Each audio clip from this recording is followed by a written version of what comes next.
Good morning to all. Today is our topic features of mixed economy.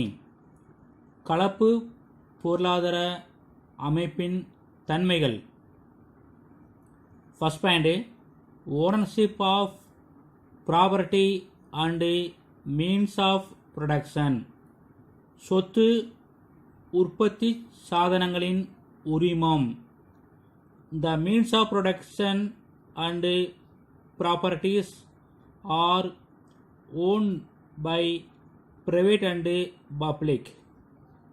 தனியார் மற்றும் பொதுத்துறைக்கு சொந்தமாக இருக்கும்.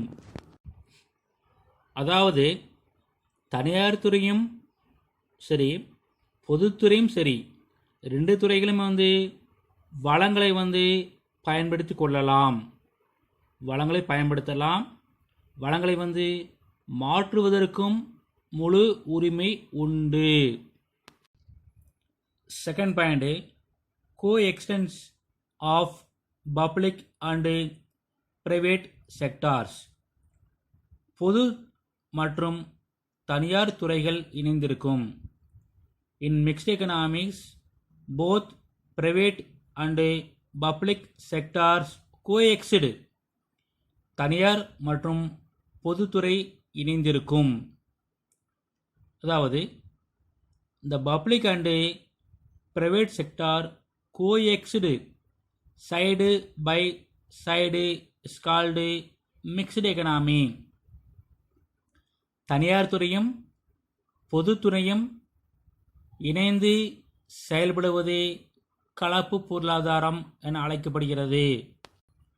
இங்கே தனியார் துறையுடைய மிக முக்கியமான நோக்கம் என்னென்னா லாபமாக இருக்கும். பொதுத்துறையுடைய மிக முக்கியமான நோக்கம் சமூக நலன். த private sector main aim profit motive. The public sector main aim only welfare motive. Third point, economic planning பொருளாதார திட்டமிடல். The national plans prepared by the Central Planning Authority is accepted by all sectors. அரசினால் தயாரிக்கப்படும் தேசிய திட்டங்களை தனியார் துறையும் பொதுத்துறையும் மதித்து பின்பற்றக்கூடியதாக இருக்கிறது. அதாவது திட்டத்தில் வரையறுக்கப்பட்ட நோக்கங்கள் குறிக்கோள்கள் எல்லாமே இரண்டு துறைக்கும் சமமாக வழங்கப்படுகிறது. Fourth point, solution to economic problems. பொருளாதார பிரச்சனைகளுக்கு தீர்வு. Basic economic problems are solved through the price mechanism and state intervention. விலை இயக்க முறை அரசின் தலையீட்டின் மூலம் தீர்க்கப்படும்.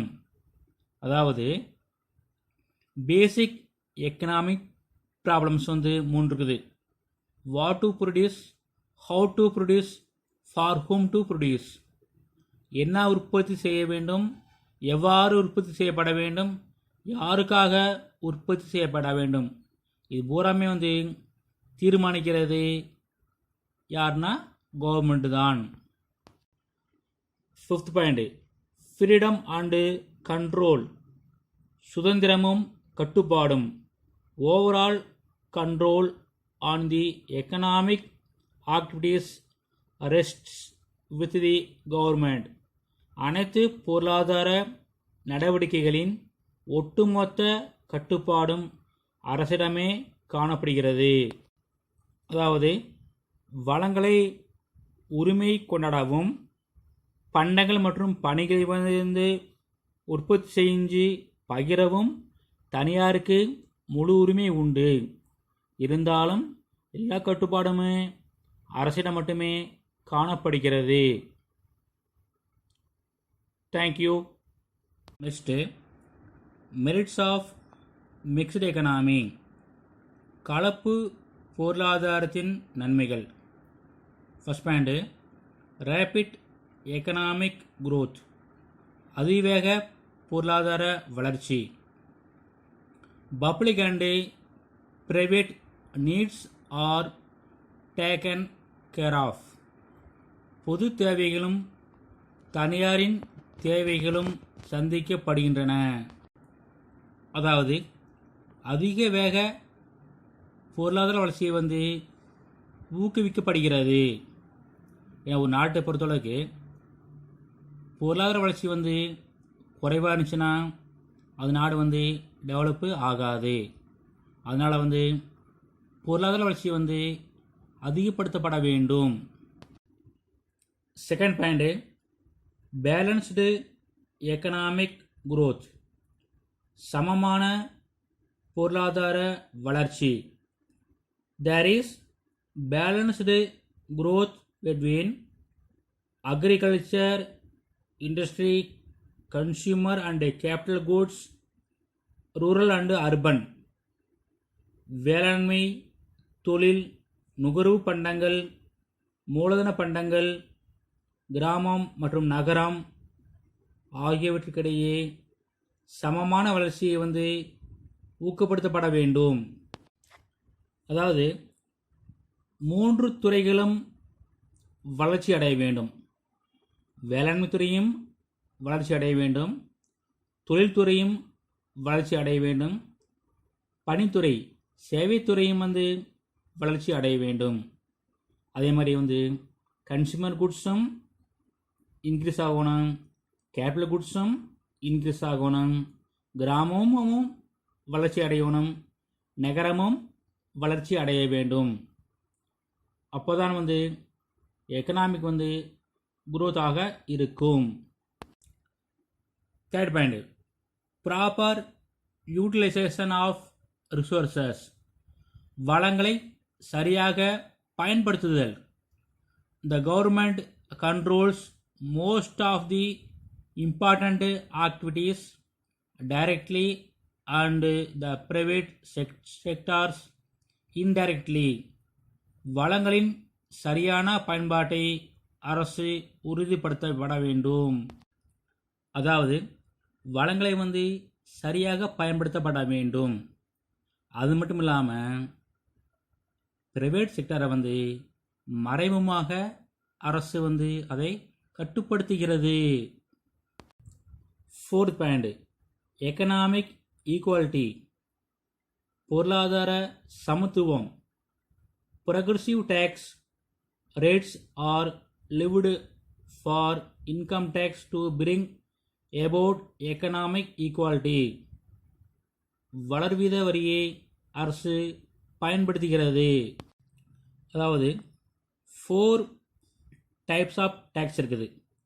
ஒன்று proportional tax, second progressive tax, third regressive tax, fourth degressive tax. இப்போ நான் பார்க்குறது செகண்டு ப்ரொக்ரெசிவ் டேக்ஸ், தமிழில் வளர்வீத வரியின் பேர். அப்படி என்னென்னா வருமானம் அதிகமாக வரியும் அதிகமாகும். இன்கம் குறைய குறைய டேக்ஸும் குறையும். அப்போ பணக்காரங்களுக்கும் பாதிப்பு இல்லை, ஏழைகளுக்கும் பாதிப்பு கிடையாது. ஏன்னா இன்கம் அதிகமாச்சுன்னா டேக்ஸ் அதிகம் பே பண்ண போகிறோம், இன்கம் கம்மியாக போச்சுன்னா டேக்ஸ் குறைய பே பண்ண போகிறோம். Fifth point special advantages to the society, சமூகத்துக்கு சிறப்பு நன்மைகள்.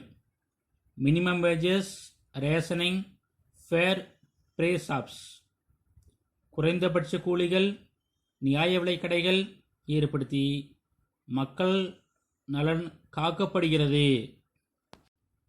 இப்போ கூட இந்த கொரோனா வைரஸ்னால் நியாய விலை கடையில் அரிசி, பருப்பு, ஆயில் இதெல்லாம் பூராமே இலவசமாக கவர்மெண்ட் தராங்க.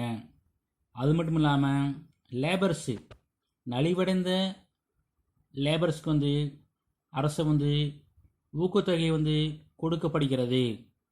இது பூராமே சமூகத்துக்கான சிறப்பு நன்மைகளாக கொடுக்கப்படுகிறது. அது மட்டும் இல்லாமல் தனியாரில் வந்து குறைந்தபட்ச கூலி வந்து கொடுக்கப்பட வேண்டும்னு அரசு வந்து வலியுறுத்துகிறது. Okay, thank you. Next, demerits of mixed economy.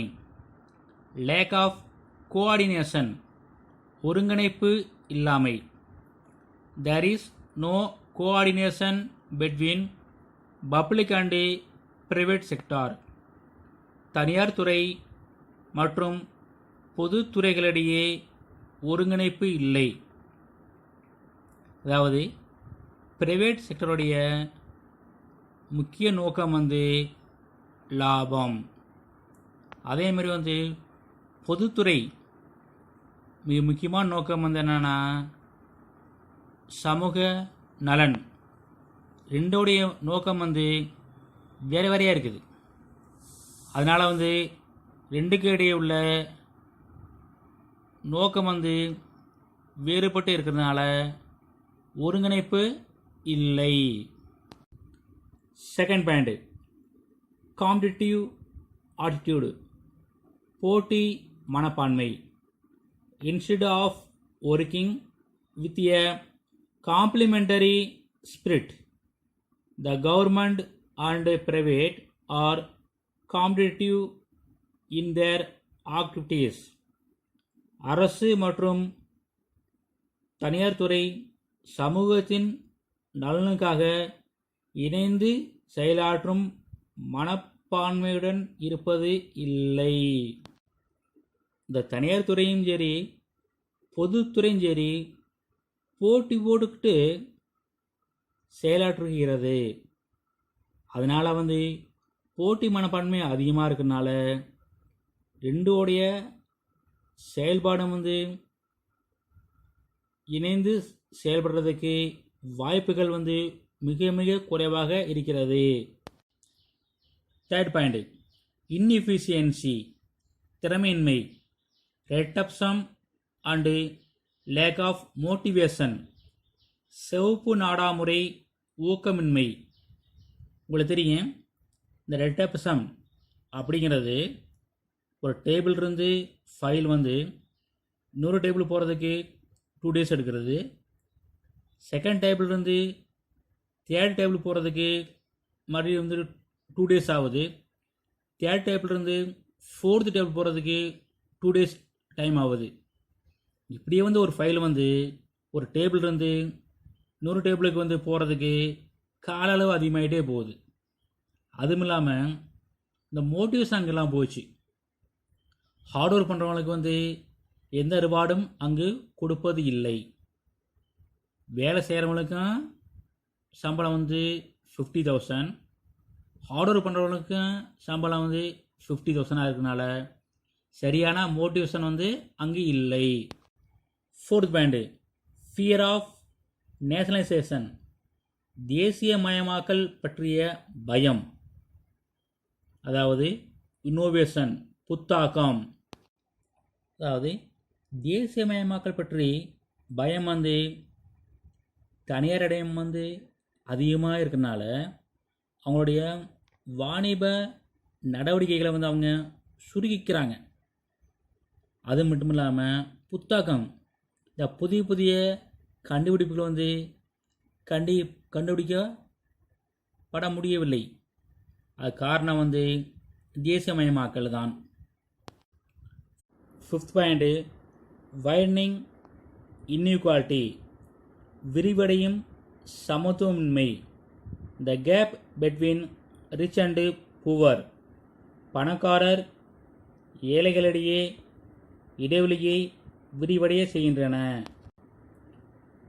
வளங்களுடைய உரிமை இருக்குது. அது மட்டும் இல்லாமல் பரம்பரை சட்டங்கள் இருப்பதனால பணக்காரர்களுக்கும் ஏழைகளுக்கு இடையே உள்ள இடைவெளி வந்து அதிகரித்து கொண்டே செல்கின்றன. Okay, thank you.